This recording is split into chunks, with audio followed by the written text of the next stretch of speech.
Hello everyone, welcome back to Mouni family. আশা করি সবাই ভালো আছো, সুস্থ আছো, সাবধানে আছো। সকলকে গুড ইভিনিং জানিয়ে আজকে ব্লগটা এখন থেকে স্টার্ট করছি। এদিকে ভালোই গরম পড়ে গেছে, তোমাদের দাদাভাই অফিস থেকে চলে এসেছে অনেকক্ষণ আগে। এদিকে চা বসিয়েছি, চা হচ্ছে। আর এখন ভিডিওটা স্টার্ট করার কারণ হচ্ছে কালকে আমরা একটা জায়গায় বেড়াতে যাচ্ছি, তো সেটা তোমাদের সঙ্গে আস্তে আস্তে সবটাই শেয়ার করব। আর কাল একদম ফার্স্ট মর্নিংয়ে বেরিয়ে যাব, আর কালকে ওখানে স্টে করব। তার পরের দিন হচ্ছে তোমাদের দাদাভাইয়ের বার্থডে, তো রাত 12টায় ভেবেছি আমরা সেলিব্রেশন করবো। তোমার দাদা ভাইয়ের জন্য কিছু গিফট নিয়েছি, সেগুলো দেবো। তো যেহেতু বাইরে যাচ্ছি আবার গিফটপত্র টেনে নিয়ে যাব, তো সেই জন্য ভাবছি ওর গিফটটা এখনই দিয়ে দিই, সেটাই তোমাদের সঙ্গে শেয়ার করব। তো চলো সবটা দেখতে থাকো, তোমার সাথে সবটা শেয়ার করব। তো এই যে তোমার দাদা ভাইয়ের সব গিফট, অ্যাডভান্স বার্থডে গিফট। আর স্যার এই যে চা খাচ্ছে, চলো ওকে দিই। এই নেন আপনার অ্যাডভান্স বার্থডে গিফট। ঢেকে গেছে তো, তুমি ঢেকে গেছো গিফটে। এই দুটো মা পাঠিয়েছে তোমার জন্য, একটা টি শার্ট আর একটা শার্ট, ট্রলিতেই ছিল। আর এই দুটো আমার তরফ থেকে। হ্যাঁ পড়েছিলাম, না চেক করে দেখবো না? দেখো পছন্দ। এটা পরে কালকে আমরা বেড়াতে যাব, এটা পরে যাব। কোথায় যাচ্ছি না যাচ্ছি আস্তে আস্তে সব বলবো। দাও দেখা সবাই। এই যে, আর হ্যাঁ বাইরে দাও। এটা পরে কালকে যেও গরমে। আর এই জায়গাটা, এটা তোমার ডিউটি যাওয়ার জুতো। এটা অফিস যাওয়ার জন্য। কেমন হয়েছে গিফট? তো advance birthday gift. Thank you. তো চলো জিনিসপত্রগুলো দেখুক, আর একবারে কালকে আবার ভিডিও স্টার্ট করবো তোমার, মানে কালকে একবার তোমাদের সামনে আসবো।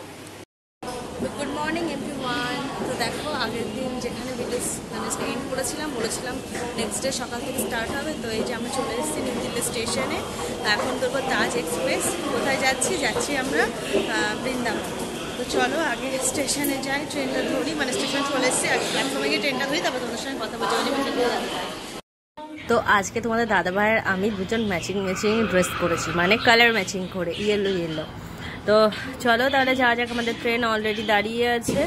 তো এই যে আমাদের দাঁড়িয়ে আছে তাজ এক্সপ্রেস 12280। তো আমাদের 2S চেয়ার কারে আছে টিকিট নেওয়া, তো সেখানে আমরা যাচ্ছি। তো চলো আমরা আমাদের সিটে যাই।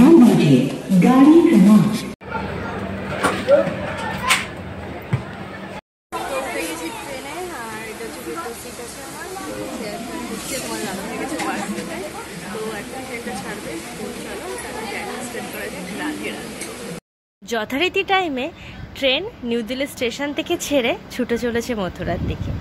টাইম ছিল সকাল 6:55। নিউ দিল্লি রেলওয়ে স্টেশন থেকে তাজ এক্সপ্রেস 1 ঘন্টা 40 মিনিটে পৌঁছে যাব মথুরা। তোমরা চাইলে এই ট্রেনে আগ্রাও যেতে পারো, এই ট্রেনটা ডেলি থাকে। তো যাই হোক, ধুধু মাঠ পার করে এগিয়ে চলেছি মথুরার দিকে। অনেকটা পথ পার করে চলে এসেছি। সকালবেলা থেকে ছিল প্রচণ্ড গরম আর রোদের তাপ। উইন্ডো সিটে বসে বুঝতেই পারছো কি অবস্থা। পৌঁছে গেছি আমরা মথুরার রাধে। চলো এখন বেরোনো যাক স্টেশন থেকে। এই যে তোমাদের দাদা ভাই, যথেষ্ট ভালো রোদ আছে, গরমও আছে। তো চলো বাইরে আগে যাই, তারপর খাবার ভিডিওটা স্টার্ট করি। ট্রেন থেকে নেমে স্টেশনের ভিতরে ঢুকে চোখে পড়লো মথুরা বৃন্দাবনের দর্শনীয় স্থান। এত সুন্দর লাগছিল, তোমাদের সঙ্গে শেয়ার না করে পারলাম না। আমার সঙ্গে তোমরাও দেখতে থাকো এই ছবিগুলো দেখতে দেখতে এগিয়ে যাচ্ছে এক্সিটের দিকে। এখান থেকে বেরিয়ে আমরা মথুরা ঘুরবো। আগে দ্বারকাধীশ টেম্পল, তারপর কৃষ্ণের জন্মস্থান। তো এটা মথুরা স্টেশনের বাইরেটা, খুব সুন্দর স্টেশনটা। তো এখন আমরা সামনের দিকে এগিয়ে অটো অথবা টোটো নিয়ে নেব। তো এখানে প্রচুর স্টেশন থেকে বেরিয়ে অটোর লাইন। তো আমরা ডিসাইড করছি সামনের দিকে এগিয়ে চলতে একটা অটোতে উঠে পড়বো, তাতে একটু ভাড়াটা কম লাগে। তো অটোতে উঠে পড়েছি। তো অটোতে উঠে আমি পেছনে বসেছি, তোমার দাদাভাই সামনে বসেছে। তো এখানের অটোতে সবাই বলছিল জানো তো এখানে প্রচণ্ড বাদরের উৎপাত, ফোন চশমা দেখলেই নিয়ে নেয়। তো যাই হোক, অল্প অল্প ভিডিও করতে করতে দেখো আমরা পৌঁছে গেলাম মথুরা মানে বাজারের ভেতরে। তো সামনেই কৃষ্ণের জন্মস্থান, এটা পরে দেখবো, আগে যাবো দ্বারকাধীশ টেম্পলে, কারণ মন্দিরটা 10:30। তো মথুরা থেকে আমরা নেমে পড়েছি, এখান থেকে মানে অটোয় করে এসে এখান থেকে আমরা যাবো দ্বারকাধীশ মন্দির। চলো এখন যাওয়া যাক।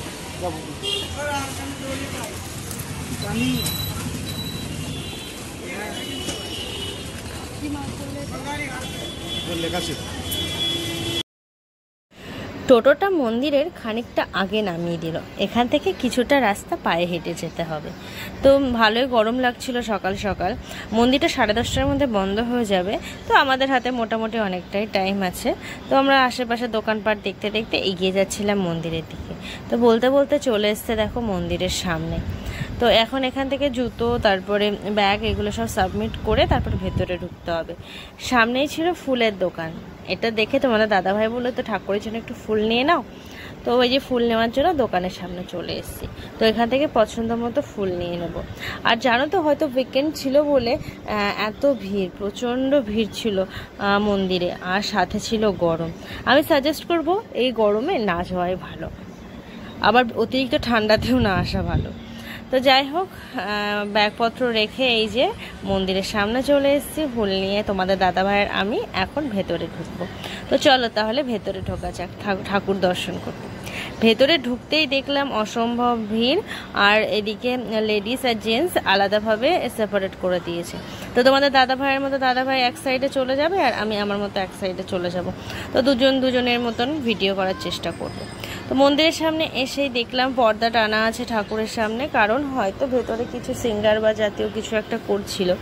কথিত আছে এই মন্দিরটা উৎপত্তি হয়েছে কৃষ্ণ ভগবান যখন এই মথুরা থেকে গুজরাট দ্বারকাধীশে যায়, গিয়ে ওখানে যে নগরী উৎপন্ন করে, তো এইখান থেকে সে ওখানে গেছিল, তারপরে এখানে মন্দিরটা তৈরি হয়েছে। মন্দিরের ভেতরের কারুকার্যগুলো সত্যি অসাধারণ, মনে লেগে থাকার মতন। তোমরা যদি কেউ মথুরা আসো মিস করো না কিন্তু এই মন্দিরটা, খুবই সুন্দর। তো যাই হোক, এত ভিড় পার করে তারপরে ঠাকুরের দর্শন মিলল, দেখতেই পাচ্ছ কত ভিড়। আর আমি যে ফুলটা নিয়ে গেছিলাম, তো ওটা ভাবছিলাম সামনে দিয়ে দেবো, তারপরে এত ভিড় বলে আর সামনে দিলাম না।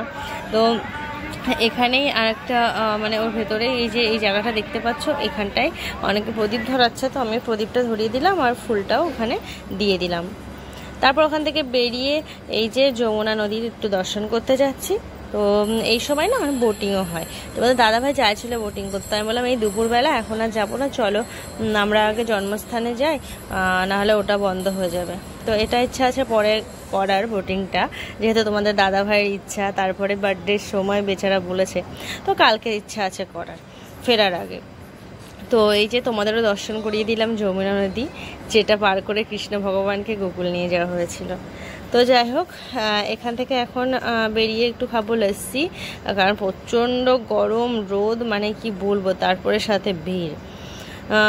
আমাদের টাইমিংটা সত্যি মানে এই গরমে যাওয়াটা উচিত হয়নি, তবে এত গরম কিন্তু লোকজনের তবুও ভিড়। তো এখন আমরা এখান থেকে খেয়ে নেবো লস্যি, দেখতেই পাচ্ছ মাটির গ্লাসে সুন্দরভাবে করে সার্ভ করছে। আর এখানে লস্যিটা না খুবই ফেমাস, আমার যেটা মনে হলো, মোটামুটি গলিতে গলিতে লস্যির দোকান। তো এখান থেকে লস্যি খেয়ে তারপরে যাব কৃষ্ণের জন্মস্থান বা জন্মভূমি, যেটাই বলো না কেন। তাহলে ওই ভিডিওটা আমি নেক্সট পার্টে তোমাদের সঙ্গে শেয়ার করবো। ততক্ষণ পর্যন্ত tata, bye bye, Radhe Radhe.